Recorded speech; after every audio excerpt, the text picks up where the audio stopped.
Hello, everyone. I hope there wasn't any dead air at the beginning. I was waiting for the record function to say that it was actually recording. Excuse me. We've had some connectivity issues over the past week, so I just wanted to make sure I was on. Um, this is Gary Gomes. I'll be talking to you about Vedic astrology in general and also how Vedic astrology is reflected in the world around us. And you'll hear me taking more breaths because I have a slight cold this week, and also because I don't want to sound too raspy or too ancient for the viewing audience. I am old. Um, I, I'm an older individual, but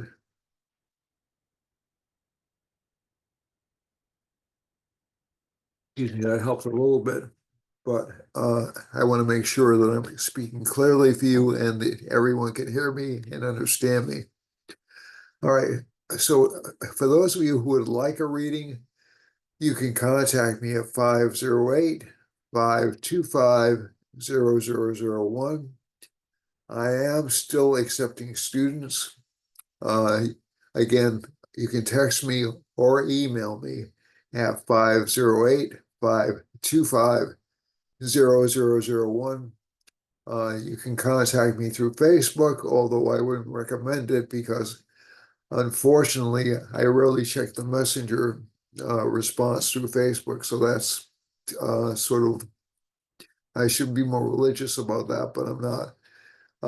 The other thing you can contact me through is WhatsApp. The phone number on WhatsApp is the US area code plus my phone number. And you can also contact me at Gary Gomes at Gary Gomes G at gmail.com. Again, that's Gary Gomes G at gmail.com. Now, I'm going to dive right into it this week. I do have some plans to speak to some really uh, extraordinary individuals in August. I just completed a music interview, which has nothing to do with this channel, with a guitarist I respect a great deal and I'm very happy about, and also with a music publisher and magazine editor and distributor who I respect a lot. So you can look at those, look for those on Perfect Sound Forever. I'm giving a free plug to my friend Jason Gross at Perfect Sound Forever. And I will be expanding into music videos within a matter of months. This has taken much longer than I anticipated, mainly because I have some other commitments going on. But so you don't slow down when you retire from work. Your space fills in other things. So again, I apologize for the squeeze, but my voice is rather dry today. The first thing I'd like to talk about was, I mean, essentially, it's probably the biggest topic in the United States.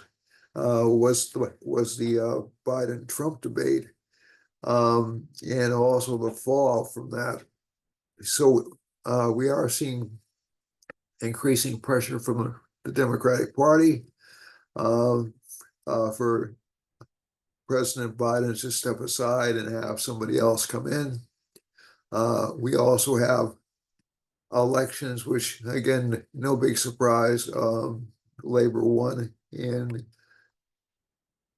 but that was mainly because the Tories were so ineffectual over the past 13 years. And so if you pay any attention to that government, they switched prime ministers like, oh God, maybe close to half a dozen times over the past few years. That's really astonishing. And also, Nigel Farage, who's essentially considered to be far right in the United States, um, or in England, actually picked up seats and came close to outpacing the Tories in the general election. Um, also, Labour won 51% of the seats with 33% of the vote. And so that's kind of a disproportionate win for Labour, although they did, according to the rules of their system, Labour did win. But it's really not. So they won a majority of the seats, but England has England's form of election is that the first out of the box. That is the person who has um, the plurality of the votes wins. Now that may sound like, well, that sounds like the electoral college, but it's a little bit different because um, you could have four candidates running for a seat in Parliament, and one victory, one of the victors won was just a little bit over 25% of the vote in that particular district, in that particular constituency. So it's really a very I'm not going to criticize their system, but it's really very wildly in terms of constituency and election. So our system definitely has the potential to do that as well, but not quite so extreme. The other interesting election going on right now is France, um, which is sort of they're trying to engineer it so that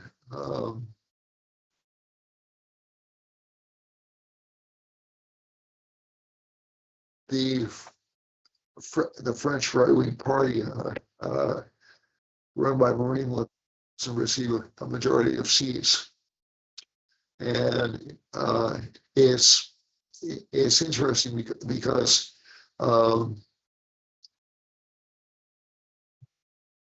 what we've seen in France actually have been riots in the larger constituencies because based upon the possibility of Marine Le Pen, Marine, winning. We're back. All right. So again, I just had a connectivity issue, so hopefully this won't cause too many problems. But I want to get through this week. Kind of. I want to get through this week. So I had a connectivity issue. I want to get through this week relatively quickly because of that connectivity issue. So let me put the astrological map up on the screen so you can see what's going on internationally. It's possible I might have to redo this. I hope not, but stop the share and let's go over here. But this is, as predicted, we're seeing a lot of changes or shifts in power throughout the world, a lot of threats to government. And I analyzed Biden's and Trump's charts last week to mainly bring out the differences between the two candidates' charts. I'm not talking ideologically here. I'm not talking about who's a liar and who's not a liar. I'm talking about, and I'm not talking about their political positions. I'm talking about who has the advantage. And both are being afflicted by Saturn right now. That's the important thing. Both So Joe was more afflicted by Saturn aspecting his first house, which is Scorpio. He's a Scorpio Lugna, which is going to make him very stubborn, but Trump is a Leo Lugna, that's just as stubborn. And I think one of the things that happens is, from memory, the, the Democratic Party tends not to be quite so tolerant of um, its candidates insisting they're going to stay in the race even after they're being called on to leave the contest. This dates back as far as the 1972 race when Tom Eagleton was dumped from the vice presidency because he had undergone some, I believe he had a nervous breakdown, and he was replaced really fast by Sergeant Schreiber. Now, again, one of the things that I want to point out was that, again, it's not an exact parallel, but there are a lot of parallels between the late 1960s and right now.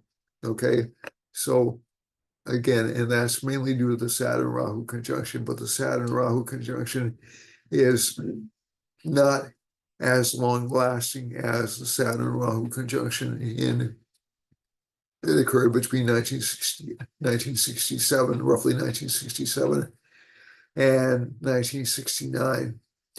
So, but, and the actual Saturn Rahu conjunction itself will occur around April of 2000, and roughly between February and May of 2025. So that period should see a lot of protests, a lot of unrest. We had another Saturn Rahu conjunction in the 1990s that was in Capricorn, and that was not really connected with the Gulf War, but connected more with the with the Iraqi War. So I think one of the things that we have to look out for is those are critical points in the chart.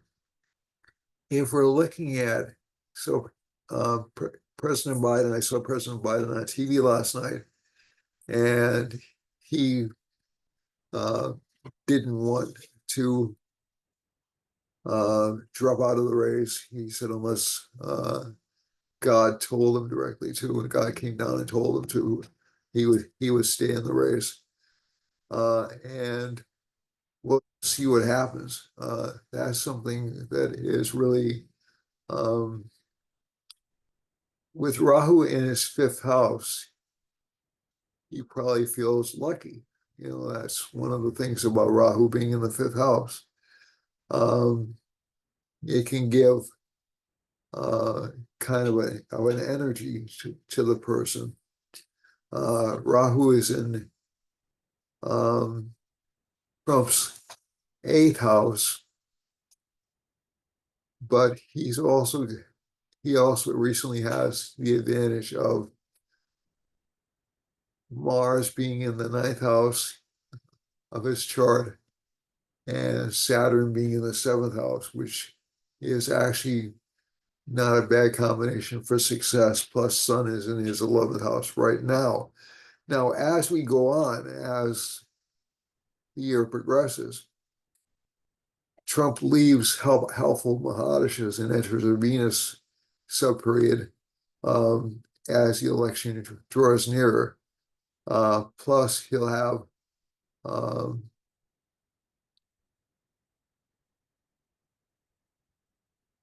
clips in his second house, which can be life-threatening to him. And also, but Biden has the eclipse in his 11th house of friends. So that means a lot of his allies may be retreating from him. So I guess some astrologers have said they don't think the two candidates will be either one of these individuals come no.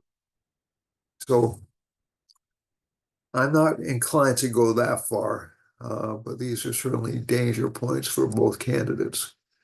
Um, and let me just a couple more points about the election, then I'll move on to world events in general because I don't want to get too involved with that. K2's in Virgo, Rahu's in Pisces. Um, Essentially, that will cause a lot of people to change belief systems or to change who they're interested in. Trump may be hit with another sexual or legal scandal in September. That's quite possible. Um, Biden may be hit with if Biden is still in the race in the fall. And I'm actually seeing nothing in this transit chart which would force him out except for his allies. And the comet in that particular sign, he may decide to drop out in September due to pressure from friends. But we'll see what happens. Um, it's you know it's far from over. I've just I just remember in 2016 when the sex scandals came out around Trump. Trump was being encouraged to leave, and he didn't leave. Um, but I don't knowing the difference between um, two parties. Um, I don't think Trump feels he owes any loyalty to the Republicans, to be honest with you. I think Biden, being a more political actor through the years, may feel that pressure, but again, um, there's a lot of problems within his family, with his children, even with allies. So again, he's being hit from three fronts. So, but again, these things tend to be fluid. I can remember at a point where Mike Dukakis was up by 18 points before the 1988 contest. And these things, these things can flip a lot. But especially given the state of the world. So let's say if a serious war breaks out, which I pray to God it doesn't, but if a serious war breaks out, that gives strength to the incumbent. Okay. Um, so I think that all those things are factored in, and there is a possibility of violence in the streets coming in August and September, all the way through October, and also a definite danger of war coming over the next few months.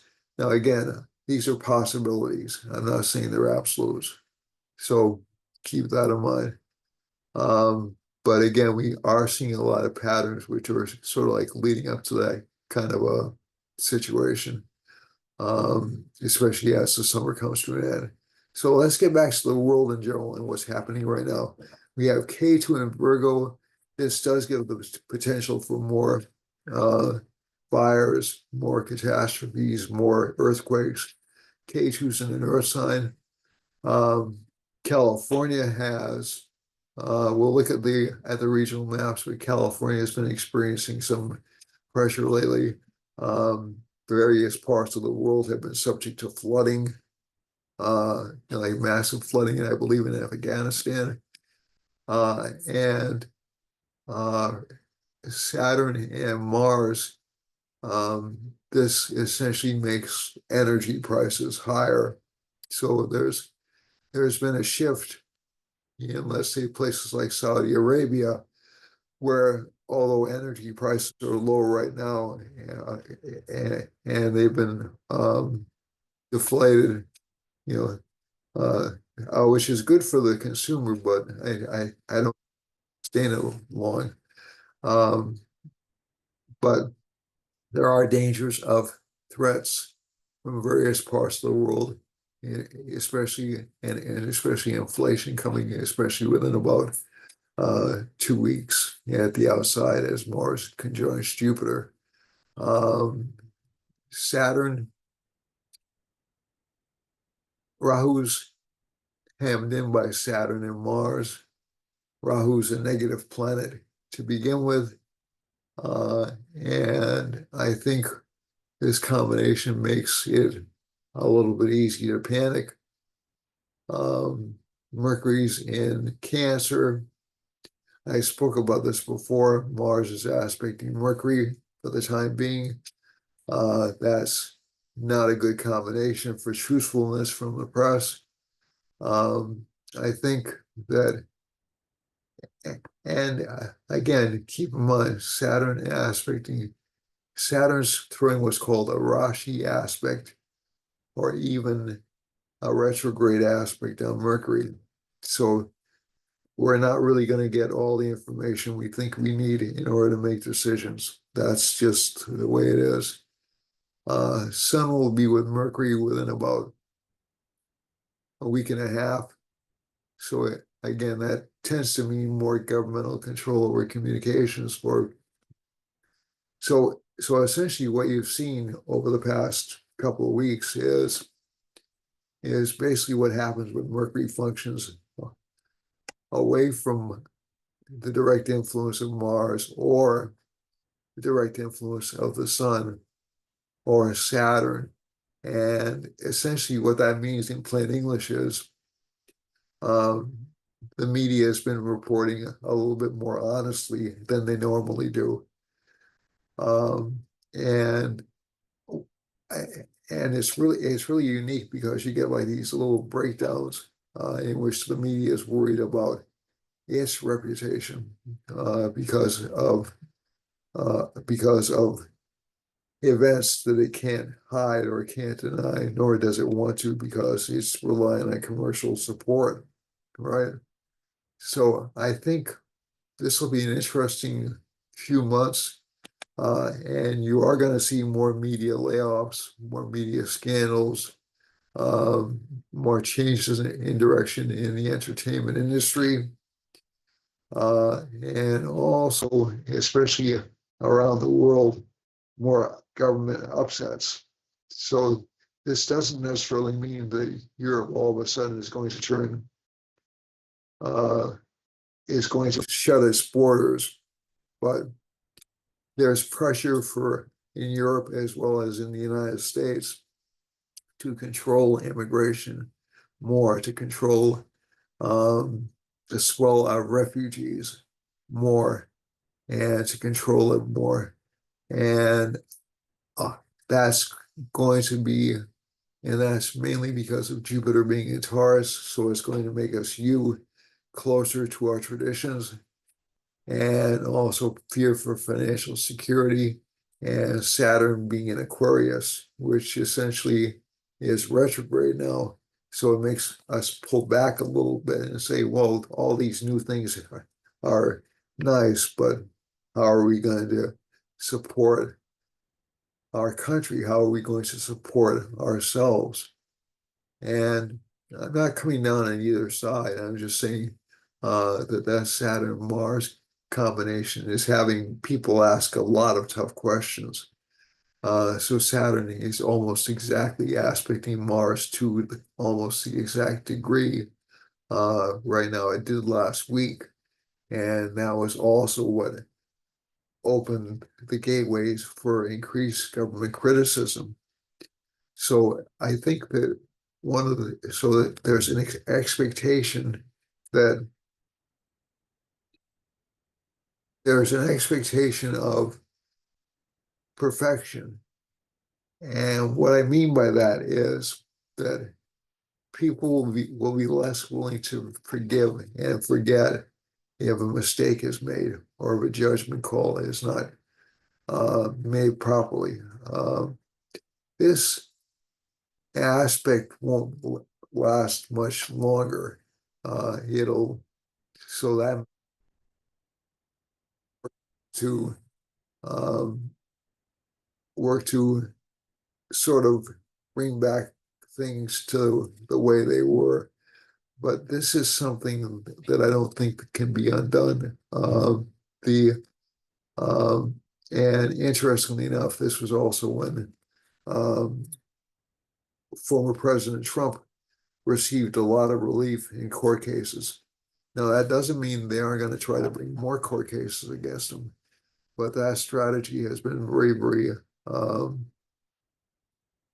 hasn't worked as well as they hoped it would. And the other thing is, um, one of the things that I found interesting was that Judge Mershon decided to postpone the sentencing until September. Now that sort of can make its way through the appeals process. It's also closer to the election. So if you have a conspiratorial mindset, you could say he's trying to delay the sentencing until it can damage Trump the most. But again, if we're looking at it from a purely judicial system standpoint, yeah, what's the point of imposing a sentence when when the actual verdict is under appeal? So I think if you can argue it from both perspectives, you can say, well, it's just the judicially prudent way to proceed. But I think I, there are many layers to these things, also including public perception. So if we're looking at this, and this is where the arudhas come in handy. The arudhas are essentially representations of the houses or even perceptions of the houses. So the first house in this chart is Virgo.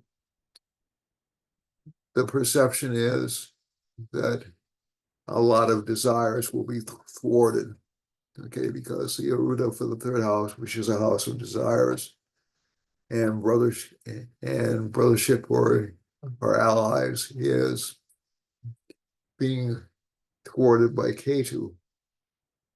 The arudha for the second house, which is a house of wealth, is being thwarted by Saturn. The fifth house, so both political camps are slightly unrealistic right now because Rahu's in the arudha for Rahu. The arudha for the fifth house is in Rahu. Fifth house is a house of politics, and so on and so on. And I think the other thing is Mercury can indicate fast changing friendships or partnerships. So I think one of the things that's interesting is that there's been a deeper examination of the role that the people around Biden have in his presidency, and this has to do with his wife and also his advisors. So, interestingly enough, this supports some financial growth overall to the greater society, but also supports the belief that he had last night that he can win. So let's go over to, and again, it's going to be a frustrating election season over the next week or so for most people. I'm going to look at France in particular with the chart with the time-space chart because that'll indicate whether or not Ms. Le Pen has a chance to form a majority government or even a coalition government. And again, It's not that I'm necessarily in favor of those policies, but Jupiter in Taurus does tend to favor conservatism. It does tend to favor new opportunities. Saturn in Aquarius tends to favor the people. It tends to favor the masses. So it's something which is not really it's almost apolitical in the way it does these things.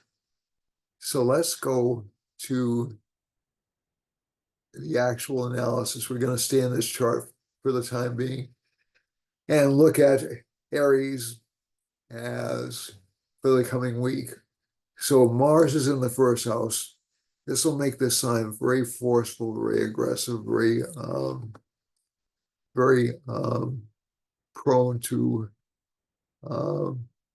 interested in relationship or marriage or partnerships because of this little guy up here. I'll explain these little things as we go on. And focused on money, strong desire base. It's a new moon this week, by the way. It's a new moon today, over the past couple of days. So the moon has been very weak overall in the chart. So that hasn't been good for, it hasn't been good luck for existing leaders. As the moon starts to expand in strength over the next couple of days, we'll tend to see more communication, more lively communication over the next couple of days, and maybe an improvement in luck for leaders, for current leaders. But getting back to Aries, Mercury's in the fourth house. There's a lot of focus on improving home life or home matters, learning new skills. Ketu's in the sixth. There does have to be a watch out for health issues for this sign, especially digestive issues. Saturn's in the 11th house, which gives slow gains. So, and Rahu's in the 12th, which again gives heavy expenditure patterns. So a lot of these haven't changed very much. Venus will enter Cancer, by the way, within about a day. So that will make us more emotionally, more demonstratively emotional. Venus is in Gemini right now. It makes us more calculatedly emotional, if that makes sense.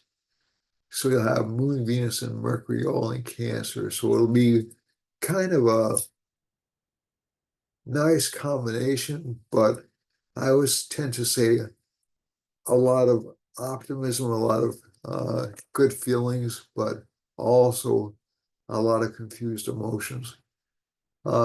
Taurus has Jupiter in the first house. That's a good placement, but it does give some problems in relationship life and some additional expenses on the part of relationship partners.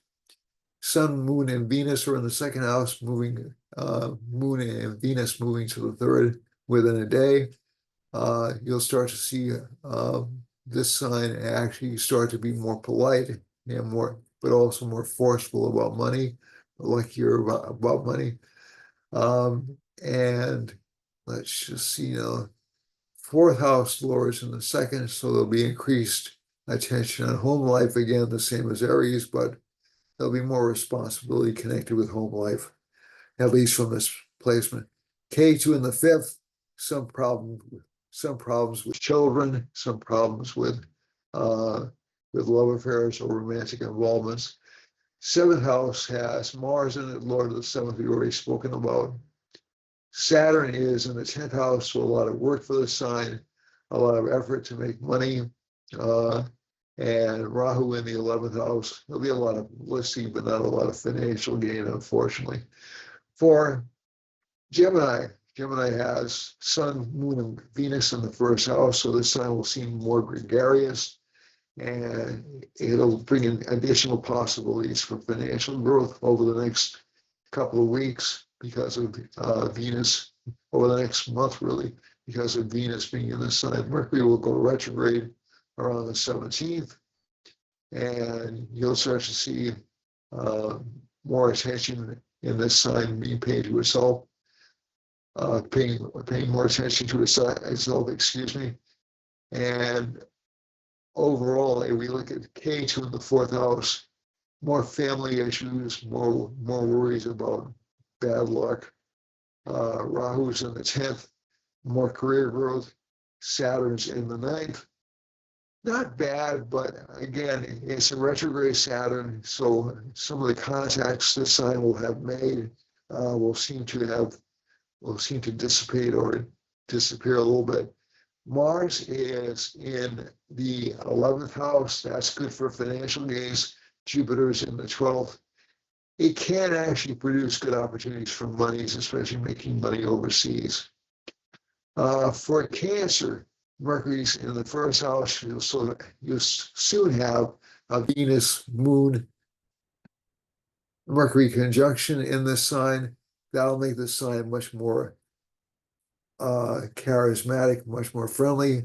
That'll increase within about 10 days.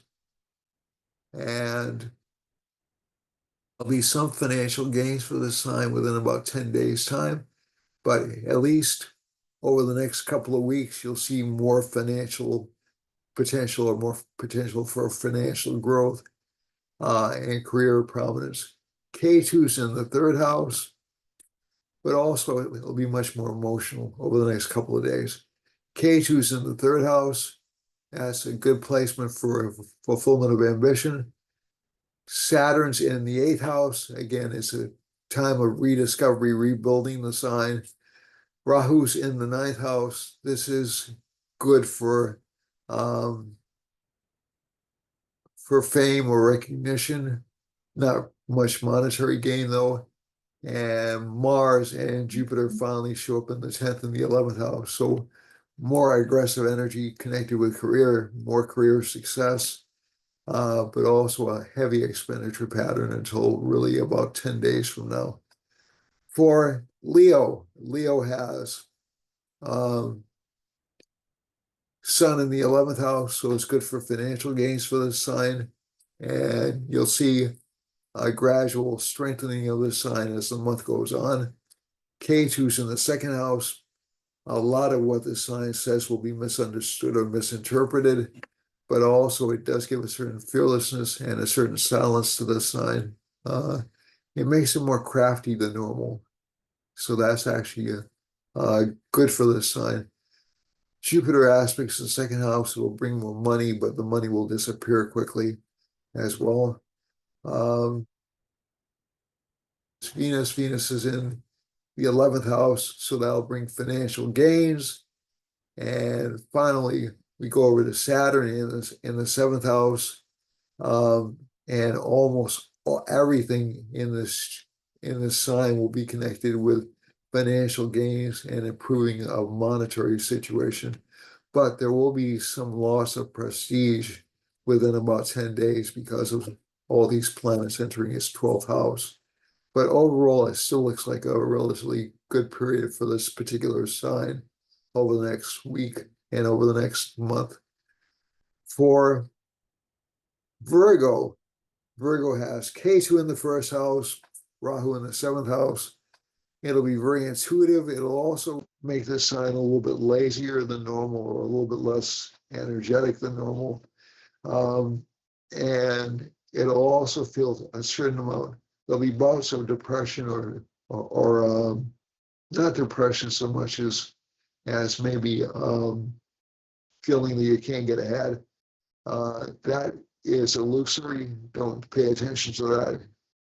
There are actually good signs of increased wealth for the sign over the next month. And if we go over here to Saturn in the 6th house, good ability to overcome enemies, good ability to overcome marital problems. Rahu's in the 7th house, maybe a little bit unrealistic, connected with marriage potential or marriage partners. So that's something that, this sign shouldn't really put too much stock in. If people are friendly to it or people like it, it's a little bit of an unrealistic period. Jupiter aspects the first house, although it can give some short-term attractions, definitely. It can give some short-term romantic connections, definitely, and business partnerships. Jupiter's aspecting the first house. It tends to make the sign lucky. This sign is definitely aimed at career growth and career um, expansion over the next month. So that will definitely happen. For Libra, still has K2 in the 12th house. So this will give unexpected expenses, as I said before. Mars is in the 7th house. Again, it's not a bad placement, but there'll tend to be attraction or maybe too rapid a tendency to fight for this particular rising sign or sun sign. And more desire for independence. That's definitely showing up with this combination. Relationship-wise, this looks like a tough couple of 2 to 3 months for Libra rising or Libra sun or Libra moon. Monetarily, there can be unexpected windfalls over the next couple of weeks and also during this particular time. But relationship partner will be very critical of this sign, just in general.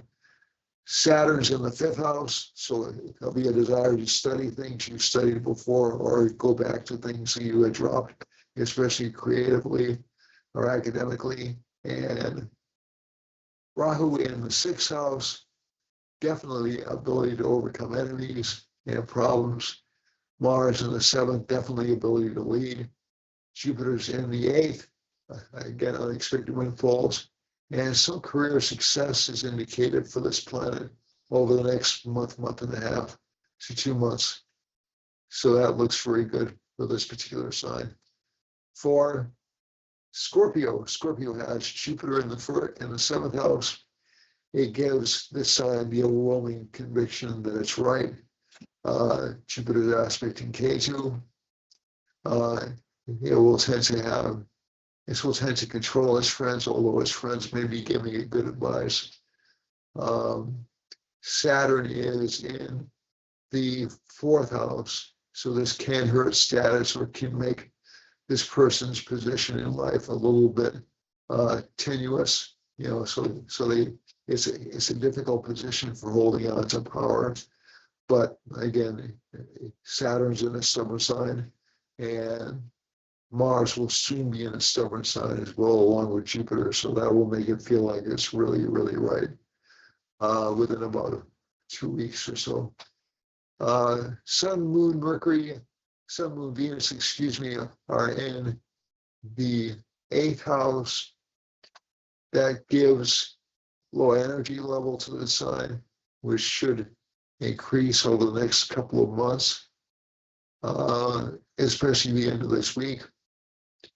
And K2 in the 11th, again, I told this sign not to trust his friends repeatedly, so I'm sticking with that. For Sagittarius has the Lord of the 1st and the 6th, good for overcoming enemies. Mars is a good planet for this rising sign.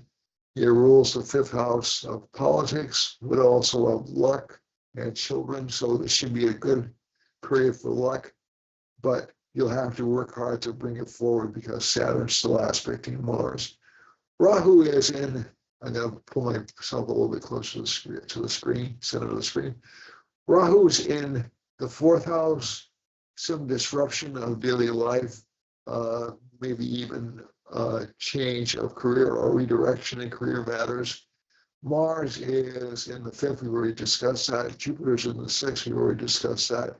Sun, Moon, Venus, and Mercury, all this week, they'll all change. Moon, Venus will change signs. Next week, Sun will change signs. So a lot of the planets which are responsible for luck go to the 8th house. So there'll be a lot of digging and a lot of investigating done on the part of this sign. Maybe even some confidence problems. K2's in the 10th house, uncertainty about the future, lack of direction. And again, that's where the exploration part will come in. For Capricorn. Capricorn has Saturn in the second house. Good for financial growth, good for overall financial asset development. I really talk about things like cryptocurrency, but Mercury going into the sign, I think you'll see, and especially with the sun joining Mercury shortly, you'll see digital currencies. You know, they're already starting this, but you'll actually see the first digital currencies or national digital currencies within a couple of months. Saturn and Saturn is aspecting Mars. Rahu's in the third, so a lot of courage for this sign, a lot of ability to make things happen. Jupiter's in the fifth house. That's good for financial growth for the sign, but it stresses conservative investing. Sun, Moon, Venus is in the sixth house. Some problems with leaders or some opposition to bosses or superiors, at least from this chart. That'll shift a little bit within a couple of weeks, but there will be at least some conciliatory motion towards getting along with people, especially relationship partners, within about a day or so. K2's in the ninth house, so uncertain luck, but it looks basically good. For Aquarius, Aquarius has Saturn in the first house. So again, this is a return or a reversion to the way things were done earlier. So that would tend to encourage conservative movements or populist movements. It doesn't guarantee they'll win. Keep that in mind, but it does encourage them. Rahu's in the second house. There is a strong desire for reform. There is increasing attention being paid to financial lack. And Jupiter is also in the fourth house in this chart, or is in the fourth house from the sun. One thing I did want to say is you'll see increasing scandals over money across the globe, not really just located in the United States. So I just want to add that on while I'm in the middle of Aquarius. And increasing spiritual scandals as well. But let's get back to Aquarius. Jupiter is in the fourth house. It will give a sign increased attention to academic life, increased attention to making sure that its academics and its learning are solid. And it will go back and work on those areas over the next couple of months.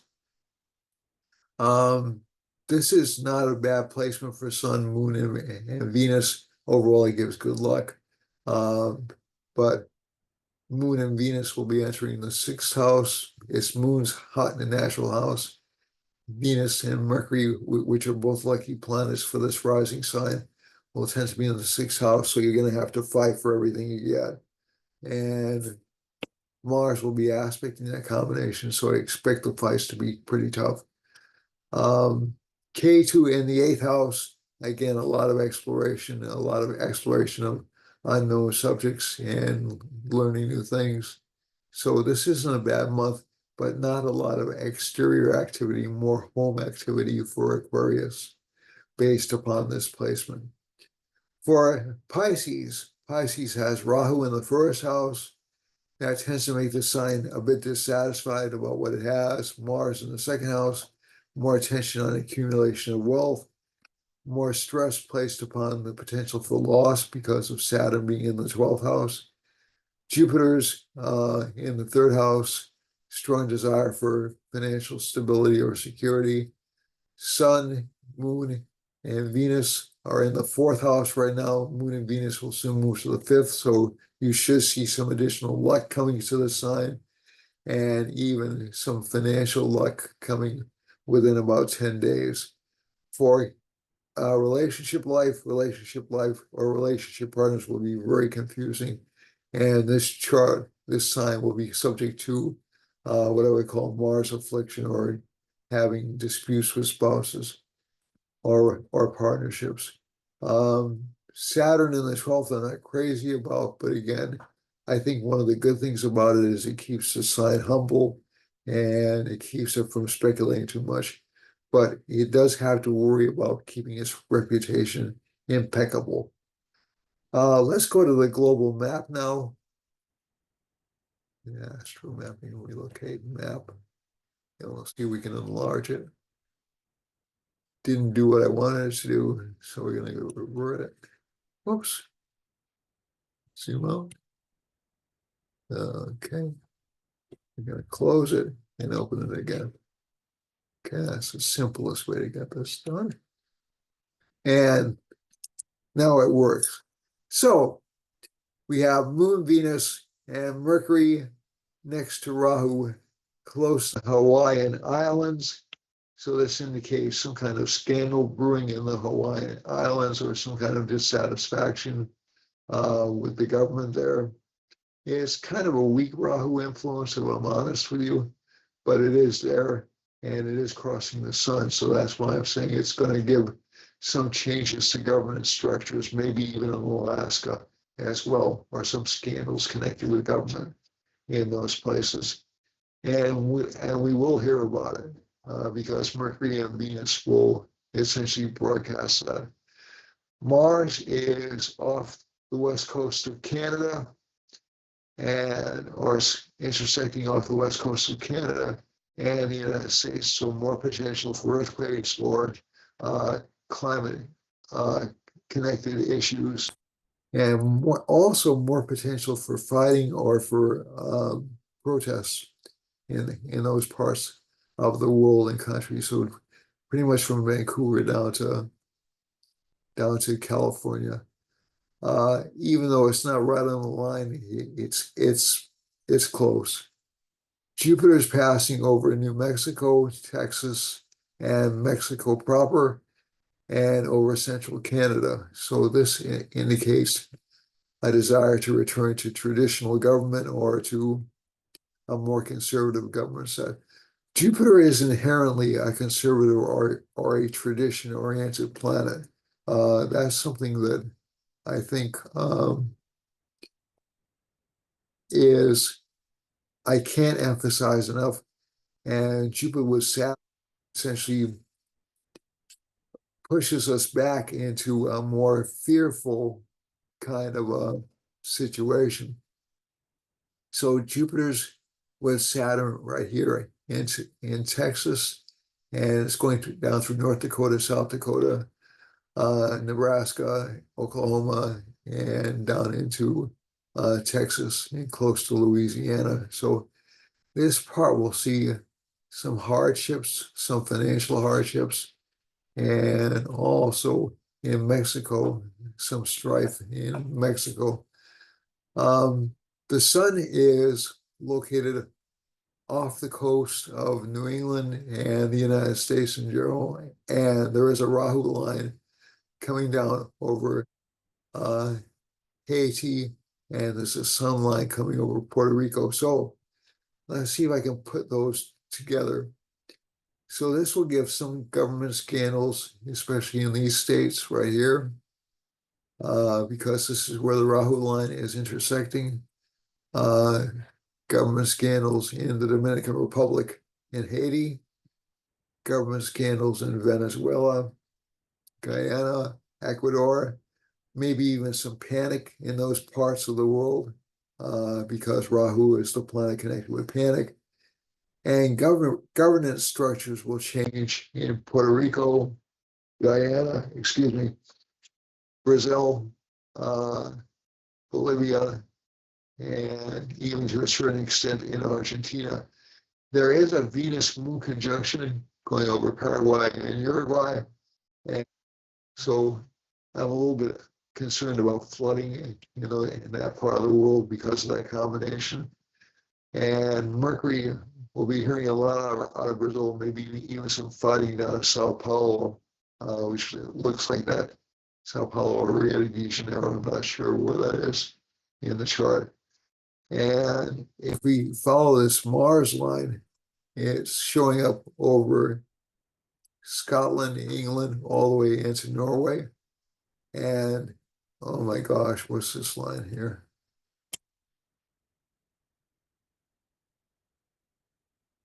Saturn over close to Paris and over London, so and over Spain. So we can expect some hardships. We can expect some difficulties because of the French elections next week. That's not a big surprise. That's actually being forecast by the French government. Um, so we can expect to see some damage being done. Saturn's a damaged planet, and also some theft and some.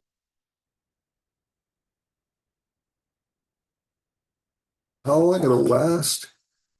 It's Saturn's kind of a stubborn planet. The same is true actually in Morocco and Algeria and down into Niger and Gabon. So those areas are under intense pressure right now. Um, so there is a conflict. So France and this part of Africa are tremendously connected. So this isn't a real surprise. There's a Rahu line with a Denmark, Sweden, and uh, also Italy and Greece, and also over Libya, and this tends to indicate some kind of civil disruption in those areas, all the way down to Central Africa, down to South Africa. The other line right here, this Jupiter line, is passing close to Finland. Will there be a peace settlement for Ukraine? Looks unlikely from this line over here. Will there be a peace settlement in Israel?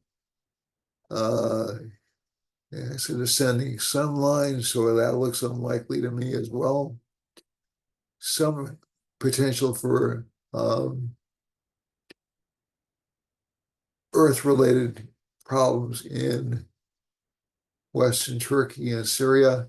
I'm sorry, Eastern Turkey and Syria, and also in Saudi Arabia and down into Egypt and down into Sudan. Eastern Africa over here, all the way through Saudi Arabia, indicates there'll be problems within the government. And that's true in Iran. That's true, and we'll be hearing a lot about Iran over the next few weeks because there is a. Oh, I haven't checked that election lately, but this will be really interesting to see. Mercury's running over Russia, and all this area of Russia will be under intense political pressure as well. Running through India, which is not bad overall. Jupiter's in Taurus, so that will make it more conservative, but it'll also slow down the economy just a little bit. Saturn is passing close to Ladakh and not Sri Lanka, excuse me, and Bangladesh, and also Sri Lanka seems to be stuck between Saturn and Jupiter. So this part of the country will be in inflation, recession. There's a Rahu line running through China, Vietnam, Cambodia, Indonesia, Malaysia, and down into close to Australia. But so that should indicate some government scandals or some government cover-ups in that part of the world. And we have a sun line running through Borneo, so that indicates increased government oppression. Philippines are due for some really heavy rains, Venus-Moon conjunction passing over Australia as well, and eastern Indonesia. And finally, we get back to over here to Japan. There's a Mars line passing close to Japan and a Mercury line. So we'll be hearing about more earthquakes or more um, financial issues in Japan and real estate issues in um, Australia. And New Zealand is pretty much untouched by these lines, but there is a pretty strong Mars line passing close to New Zealand, so there'll be disputes about property in New Zealand. So that's about it for this week. As always, it's been a real pleasure. Please subscribe, like, share with your friends. I really enjoy doing this for you, and I love you all, and thank you so much for watching. And let me know if there's any topics you would like to see me cover over the next few weeks. Thank you very much, and have a great week. Bye-bye, everyone.